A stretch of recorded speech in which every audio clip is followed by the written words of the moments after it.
Hey, what's happening, guys? It's Ryan and Haley with Mindset Mission Media on a Friday. What's going on, Haley? What's up, Ryan? We are back. We are ready. We're here every Friday, so. We're talking about heavy mindset today. Heavy mindset. It's like a little bit, I think I listened to Ed Milet, you listened to Rob on the podcast, and we came out with all these ideas. Yes, I mean, I don't know if you guys know this by now, but we are huge in the mindset.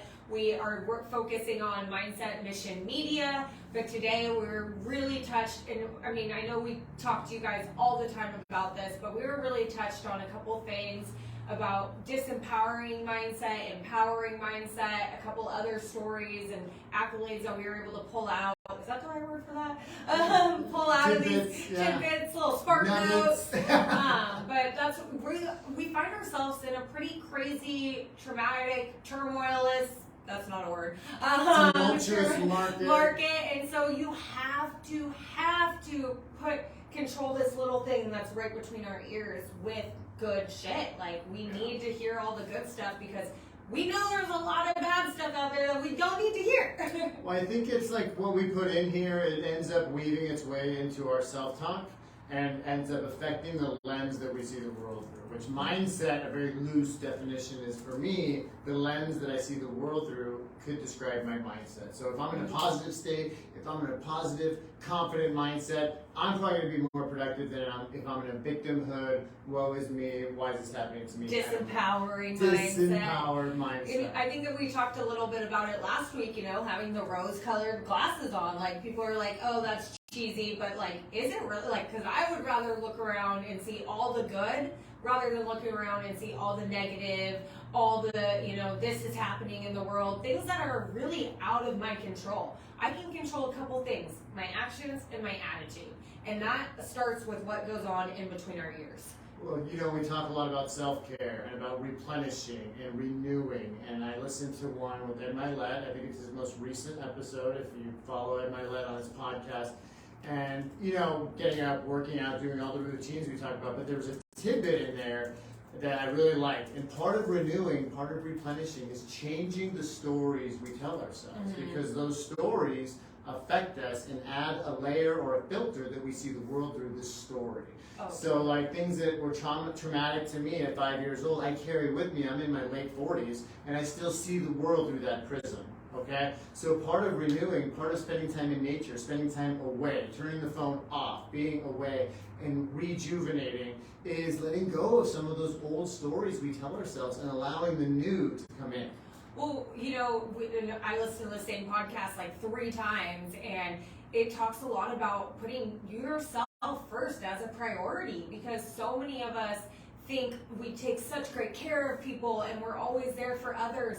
Well, you have to be there for yourself, because if your cup is empty, you got nothing else to pour out. You have nothing else you can give to other people. And, it sounds selfish. It's like, well, why put the oxygen mask on myself first versus my kid or versus the person to help the person next to me? Because you have to show up for yourself. You have to do it for you so that you can be there for others, because you can't give away what you don't have, right? Like, we talk about that all the time. If we're not taking care of ourselves, if we're not in a peak positive state, people can feel that negative. They can feel the energy coming off of you. So you have to take that self-care, you have to take that time for yourself, and you have to put your oxygen mask on first. And it's all walks of life, right? If you don't get, for us, a workout is important. Get the endorphins going, feeling right. Move your physical state, get into a positive physical state. It helps the mental and spiritual state. What are you doing to relax and recover and renew away from all the chaos of your work life, spending time with kids, enjoying time in nature? It's critical. And then what are you doing to tell yourself and what you're becoming and get rid of some of those old stories? It's like the story of the elephant, really hit me right in the heart from Ed, that this big multi-ton animal is literally programmed itself to stay with a stick and a rope in the ground, that it could just like flinch and move the darn thing. But yet it just stays there, and because the stake is in its mind. And it's just like these stories we tell ourselves, these previous versions that we need to, it's everywhere in nature. Trees drop out leaves and new leaves replace them. A snake sheds its skin, gets a new skin. Dogs shed all over the place in the summer, get new fur. Well, and I think about strawberries, anything that grows. Look at the tall ash trees we see out there. That started with a tiny, tiny little seed. Like, it just has to grow in the dark, There's certain things, lotuses grow in the dark. That's why we see those cheesy things, but it really does shine bright and shine true when you think about it that way. It's like the elephant. He was at a young, from birth, with this little tiny stake in the ground and a rope that controlled him, and now he's this multi-ton animal, and he could flinch and move the rope, but he's been so programmed and so designed to just stay in that little box of his. Yeah, you see the analogy, right? Like he's still telling himself the story that he can't pull out the stake. And what story am I telling myself? What stories are we telling ourselves that we're clinging on to from 5 years ago, 10 years ago, childhood, those things that happened to us that formed a story and a mental construct in our mind that now determines our reality today. And that is something that I think bears looking at as like, man, that's a stake in the ground for me, or this is a limiting belief for me. And honestly, it's only a reality as long as I continue to give it power and believe in it. And that's the more I tell myself, the more it cuts a neural pathway in my brain. It becomes a regular thing where the neurons that fire together, wire together, all that neurology stuff. But it's so true because it plays out in my life today, things that happened a decade ago. Right. Well, there's always a story, right? We all have a story. We all tell ourselves a story. And there's two ways that story can go. It can go into victim mentality, which is what does he say that is? There's fear-based thinking, there's victim mentality, or you can be the author of your story. So think of it, interest rates, there's this gridlock in the market. Well, I'm just going to hold on, see what happens. Oh, why is this happening? Why is this going on? Well, that's victim mentality. That's victimhood. Or we can think of ourselves as the author of I'm going to go out, change lives today. I'm going to touch as many people as I can because somebody has to hear my story today. And so it goes to the two different segments, and there's the disempowering side or the empowering side of your mindset. And you can go down the victimhood, which is going to have all these negative consequences. Why does this always happen to me? Right, and you have all these thoughts, and then it goes into what actions. You take negative actions when you're in that disempowering state. The why is me, well, I always just do this to myself, so this is just who I am. And think of those consequences. What are those consequences by staying in that disempowering state? And think of the consequences of being in that empowering state. What could happen? There's so many opportunities out there and lives you can change by getting into a different mindset. And so think of yourself as the author of your story, the empowering side. And we feel good when we're empowered. We can take on anything. We were on our coaching call. Yes, Brian and I are in coaching as well. And they made us yesterday stand up on the Zoom with 30 other people and freaking dance. And he was dance as weird as you can. Get into the weirdest mindset, dance crazy. And everybody after that was we can freaking take on anything. Was powerful. Yeah, it was wish we had this energy for everything we went into because the limiting beliefs are gone. You don't care what people are thinking. We were freaking doing the Charleston, doing all these weird things, and we had people cracking up. Everyone was laughing, having a great time. And the energy that was brought to the call after was so empowering because people were I didn't care what people thought. Nothing can stop me. I'm limitless. All of these things started to go on. And that's a really empowering feeling. And one of the things we can do that translates really quickly to changing your focus, because I'm here with you and I'm yes, I want that empowered state. I want to be positive. I want that energy. How do you get there? So you direct the focus of the mind with the questions that you ask yourself. If I'm sitting around saying, why am I always late? Why does this always happen to me? Why do I always screw shit up? That's something that I hear in my own self-narrative. And then that my brain is a problem-solving supercomputer. It's going to find me the answer as to why I always mess things up. Or I can ask better questions. Why is the time right for me now to spread my wings? Why am I the right person for this job today? Why am I going to have an awesome experience on a Friday in beautiful San Diego, California today? And now my brain says, let me go find those answers. And those answers for those positive questions are going to focus me into a much better state than the ones to my victimhood mentality, right? And so that's why you want to stop and say, sometimes I don't have the right positive question. Right. So what's a good question? What are some better questions? Right? That is a perfectly good question to get your brain back on track, to get you focused on the way you want to go. Well, you guys, we have 60 to 40,000 thoughts a day. We have 40,000 pieces of marketing thrown at us a day. Well, now, take it a next step, we have 60 to 80,000 thoughts a day that are uncontrollable. And our mind is like Google. We can ask Google, is coffee bad for me? And it will give us tons of reasons why coffee is bad for me. I can Google, is coffee good for me? And I'll get tons of reasons why coffee is good for me.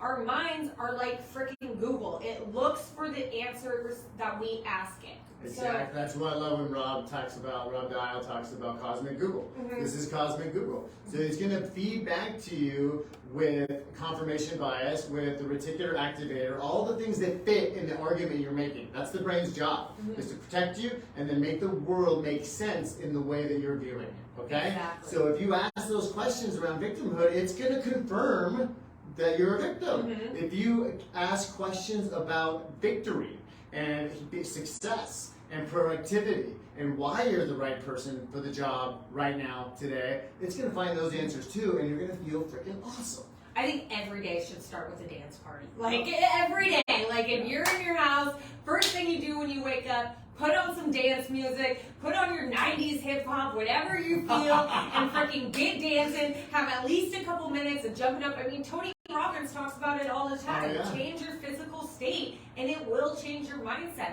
If you go out, if you're having a crappy moment, I mean, there's times where Ryan's like, go outside, like, go take yourself on a walk, go do some jumping jacks. He tells Katie and I that all the time on the team, and we have to tell him that. That's why he's like obsessed with running and crazy, because he has to go change his mindset. I got a lot of work to do. I got a lot of work to do. You know, and we live in this pretty chaotic world. So going back to taking time for yourself, it's not selfish. It's making sure that you can be the best person today. And our goal is to always try to be a little bit better than the day we were before. If it's just a little, if it's 0.5% better than the day we were before, that's a win. If we can change that mindset. It's such a good way to think about it too, is because you can't pour from an empty cup. So if you're constantly draining yourself and have zero energy left over, what do you have to give? And I love when Ed, in a specific one, said, God didn't give you another day because you need it. He gave you another day because somebody needs you. Oh. And that one hit home for me, because who knows who's out there watching? Your children, your family members, your customers. People are confused. It's more nebulous and cloudy and uncertain than ever in the real estate market. Yeah. And they're depending on you as a real estate professional, the title professionals, or the father, or whatever, the sibling, whatever you are in that role in that person's life, they're looking to you. Mm-hmm. So bring your A game. Get yourself straight, get your mind right before you enter your day as best you can. And for me, it's not a dance party, it's push-ups. I get the blood pumping, right? Just change your physical state to change your mental state. I'm telling you, it works. And that's where you weave into routines, and how you can do that on a routine and consistent basis to continue to bring your best version of yourself consistently. So, I mean, it really works. What is it, the Pomodoro effect, or there's some, don't quote me on what the name of it is. Pretty much, it's you work for 25 minutes, focus, full on focus, 5 minutes off, whether you do 5 minutes of jumping jacks, 5 minutes of grabbing your water, 5 minutes of stepping outside, and then you go back to 25 minutes of full production, full work, no distractions. That really helps people, I think, when you're in an office setting or when you're banging calls. Like for us, when we're sitting there banging calls, I have to hit a certain amount of calls, and then I'm like, okay, I can go on a walk. Or okay, I hit 15 calls, I can go grab some water, go to the bathroom, take a quick break. Back to calls as soon as I get done. So, and right now, all of our calls we're making, I'm hearing this almost every other phone call. What's going on out there? What's working? What are you seeing out there? What's happening? Because we are all ready to change our mindset, get focused, and get some deals on the board. Exactly. And you know, the brain craves certainty, and that's what those questions are. Hey, what are you seeing? Basically, tell me something that makes me feel better, right? And we're all getting it from all of our customers. And so if I'm not in my best physical state, mental state, my mindset isn't as strong as possible, I'm not in a position to answer that question confidently. So it's not every day. Hey, you're going to have some 4s, you're going to have some 12s mixed in there, right? But if you can get it to land on a 7, 8 out of 10, those are pretty good days. And then there's routines that can help you establish that. But I think that, you know, most important is the stories we tell ourselves will enact as within, you manifest without. So if we keep believing and lending more power into those stories, they're going to continue showing up in our lives. Change the story, change the station, whatever analogy you want to use to change your internal dialogue. Because the biggest impression on our lives and the biggest influence on our lives isn't some influencer on Instagram. It's the voice inside our head and how we talk to ourselves.